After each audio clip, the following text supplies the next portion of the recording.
25 பள்ளிகளுக்கு கலையரங்கம், வகுப்பறைகள் கட்டித்தந்து 100க்கும் மேற்பட்ட திரைப்படங்கள் வெளிவர துணையாக இருந்த பாசத் தலைவனுக்கு பாராட்டு விழா.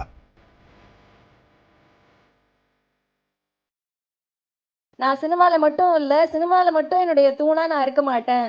நம்ம நாட்டிலையும் குழந்தைகளுக்காக நான் ஏதாவது செய்வேன் அப்படின்ற ஒரு விஷுவலை தான் நம்ம இங்கே பார்த்தோம்.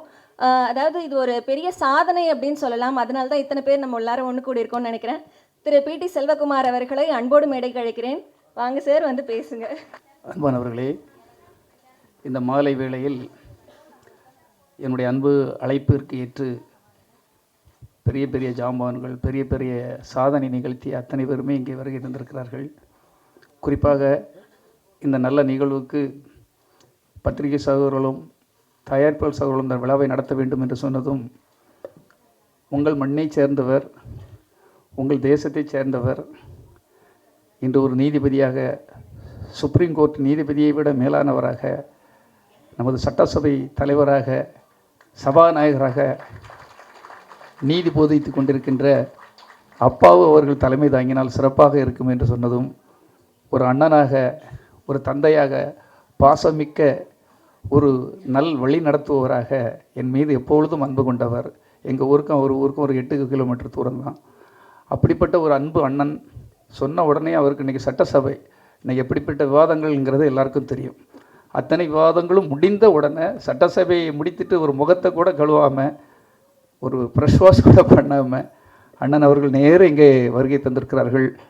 அப்பாவு அவர்கள் ஒரு வாழும் காமராஜராக, இந்த தேசத்துக்கு ஒரு முன்னுதாரணமாக, எளிமையின் மறு உதாரணமாக, ஒரு அந்த ஊர்லலாம் அவரை பற்றி சொல்லுவாங்க, அவர் நடந்து தான் போவாருப்பாங்க, காலில் செருப்பு பட மாட்டார்னு சொல்லுவாங்க.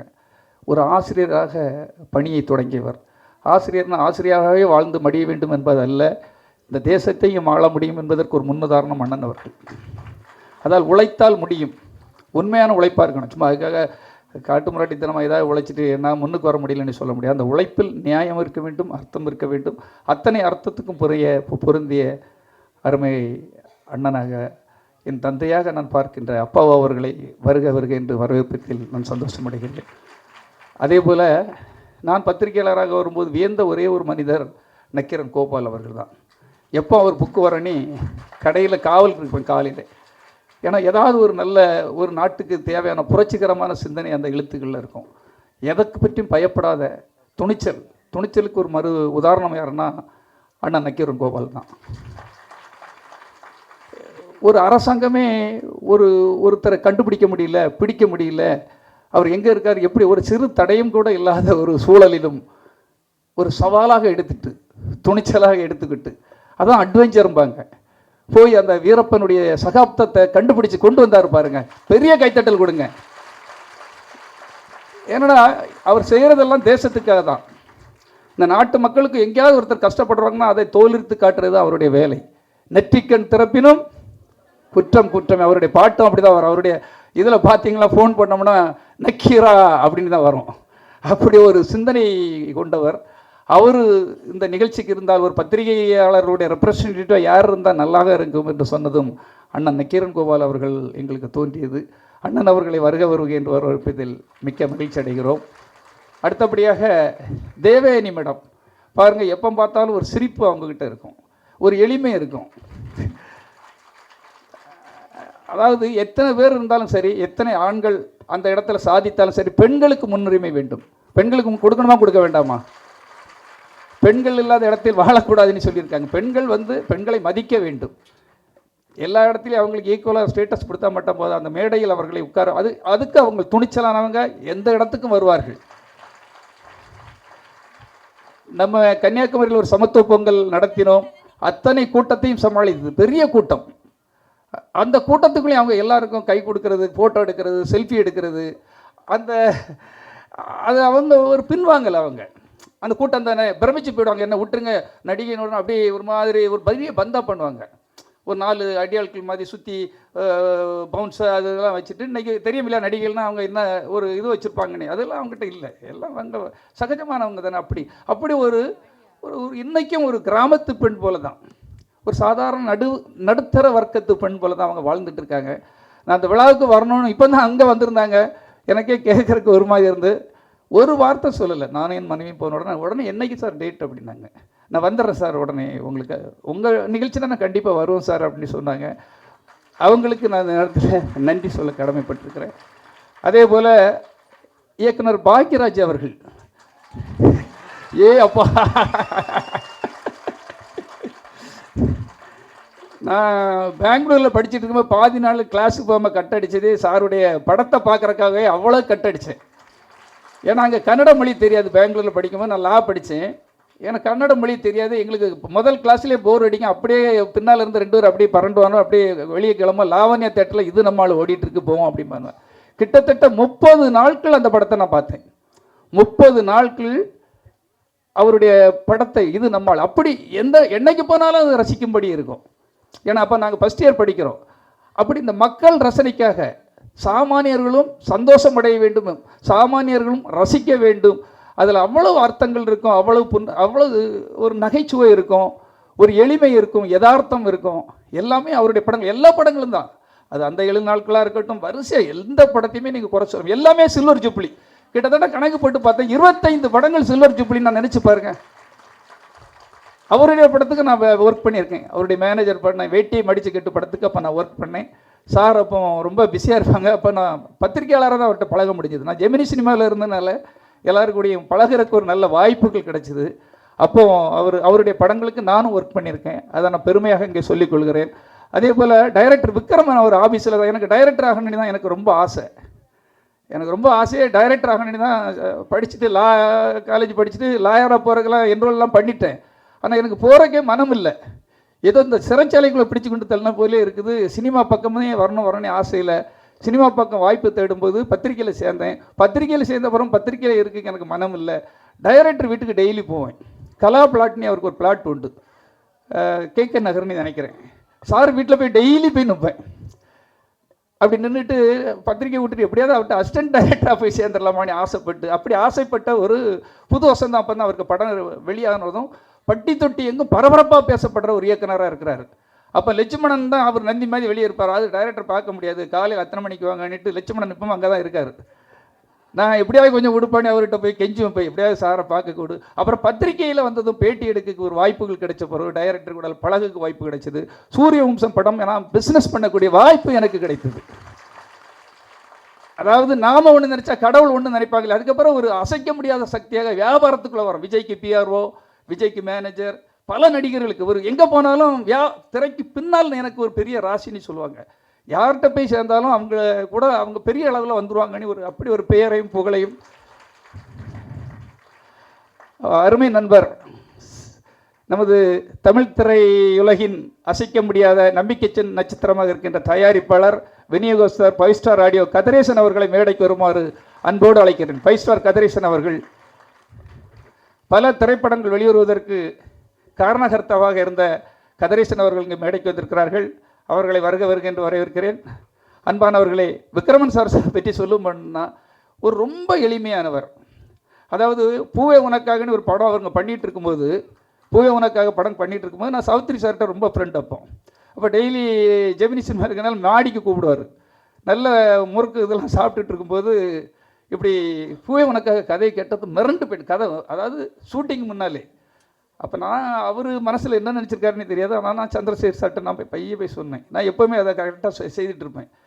சரியான படம் சார், அது சரியான கதை சார். அது எப்படியோ சந்திரசேகர் சாரும் அவங்க ஆஃபீஸுக்கே போய் அவங்க கூட பேசி அந்த படம் அப்படி தான் விஜய்க்கு கிடைத்தது என்ற அந்த உண்மை உங்களுக்கு தெரிய வேண்டும் என்பதற்காக சொல்லுகிறேன். எல்லோரும் பிறப்பில் பணக்காரர்களாக பிறக்க முடியாது. பிறந்த உடனே ஜெட்டில் மேலே போக முடியாது. அப்படி யாராவது போகிறாங்கன்னா தவறான வழிகளில் மேலே போகிறாங்கன்னு அர்த்தம். அப்படி தவறான வழியில் மேலே போகிறவங்க ஒரு நாள் கீழே வந்து தான் ஆகணும். உண்மையாக இல்லையா? உண்மையாக உழைக்கிறவங்க இன்றைக்கும் இருக்கிறாங்க. இந்த மேடையில் இருப்பவங்கெல்லாம் உண்மையாக உழைத்தவர்கள்.